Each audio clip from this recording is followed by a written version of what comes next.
valideynlərin uşaq üzərində vəzifələri dedikdə isə, təbii ki, burada həm konstitusiyaya görə, hansı ki, konstitusiyada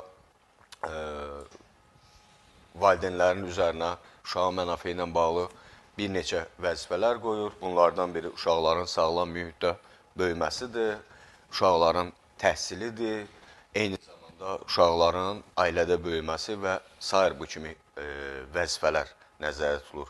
Bu, uşağın aspektindən baxanda hüquqdursa, valideynin aspektindən baxanda vəzifədir. Bu səbəbdən deyirəm ki, onları qarışdırmaq olmaz.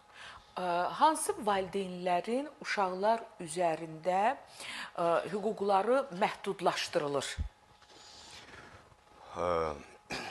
Bəzən qanunvericilikdə nəzərdə tutulub istisna hallarda valideynlərin təbii ki, uşaqlar üzərində hüquq və vəzifələri bərabərdir.